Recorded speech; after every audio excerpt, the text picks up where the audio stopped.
जय श्री कृष्ण दोस्तों। 17 सितंबर से पितृपक्ष प्रारंभ हो रहे हैं जो कि 2 अक्टूबर तक चलेंगे। ये समय पितरों को प्रसन्न करने और उनका आशीर्वाद पाने का होता है।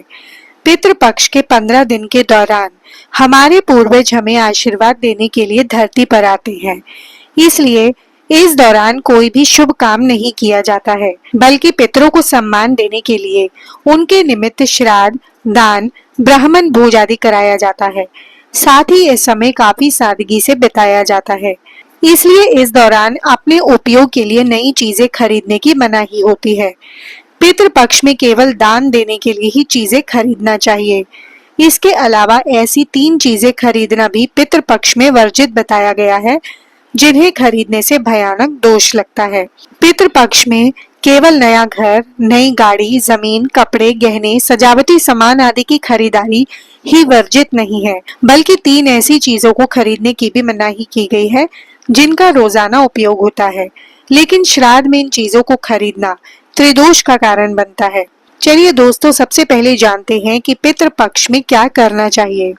नंबर 1, पितृपक्ष के दिनों में पितरों के लिए जो भी भोजन रखें, वह भोजन बाद में गाय, कौवा, कुत्ता आदि को खिला दें। हिंदू धर्म में मान्यता है कि इनके माध्यम से यह भोजन पितरों तक पहुंच जाता है। नंबर 2, पितृपक्ष के दौरान रोजाना स्नान के तुरंत बाद जल से ही पितरों को तर्पण करें। इससे उनकी आत्माएं जल्दी प्रसन्न होती हैं और आशीर्वाद देती हैं। इसके अलावा यदि आप पितरों का तर्पण करते हैं तो ब्रह्मचर्य के नियमों का पालन करें। नंबर 3, पितरों के आशीर्वाद और संतुष्टि के लिए चांदी का दान बहुत ही प्रभावकारी माना गया है। नंबर 4, अन्न दान में गेहूं, चावल का दान करना चाहिए। इनके अभाव में कोई दूसरा अनाज भी दान किया जा सकता है।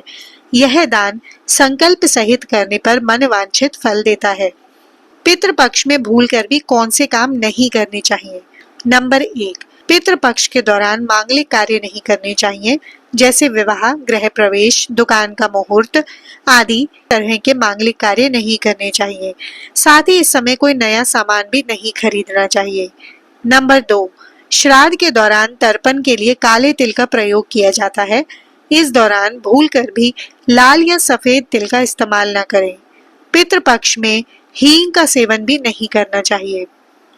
नंबर 3, पितृपक्ष में आपके दरवाजे पर यदि कोई जानवर, साधु आदि आता है तो उसका अपमान न करें। इन लोगों का अपमान करने से आपके पितृ आपसे नाराज हो सकते हैं। साथ ही घर की चौखट पर यदि कोई गाय, कुत्ता, भिखारी आता है तो उसका भी अपमान न करें। नंबर 4, पितृपक्ष में किसी से भी झूठ नहीं बोलना चाहिए। इसके अलावा किसी को अपशब्द नहीं कहना चाहिए। सट्टा खेलने, किसी के साथ छल कपट करना, इस तरह के कार्य नहीं करने चाहिए। ऐसा करने से पितृ नाराज हो जाते हैं।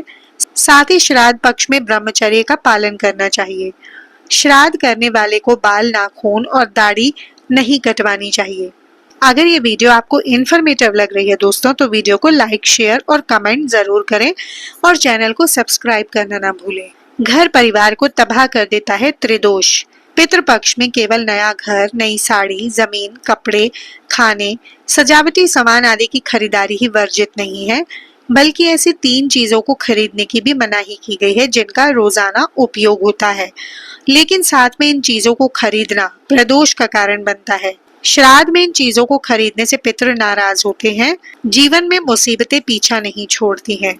आर्थिक हानि होती है। नौकरी, व्यापार में तरक्की रुक जाती है। रिश्तों और सेहत पर बुरा असर पड़ता है। तो चलिए दोस्तों, जानते हैं वे कौन सी 3 चीजें हैं। नंबर 1, सरसों का तेल। पितृपक्ष में या श्राद्ध के दौरान तेल नहीं खरीदना चाहिए। बेहतर है कि आप श्राद्ध पर्व शुरू होने से पहले ही सरसों का तेल खरीद कर रख लें, वरना शनि का प्रकोप पीछा नहीं छोड़ेगा। नंबर 2, झाड़ू। झाड़ू का संबंध धन की देवी माँ लक्ष्मी से है और पितृपक्ष में नई झाड़ू खरीदना गरीबी लाता है। नंबर 3, नमक। श्राद्ध के दौरान नमक खरीदना वर्जित है। बेहतर है कि श्राद्ध के भोजन या दान के लिए नमक दान करना है तो पहले से ही खरीद ले। तो दोस्तों, आज की जानकारी आपको अच्छी लगी हो तो वीडियो को लाइक, शेयर और चैनल को सब्सक्राइब जरूर करें।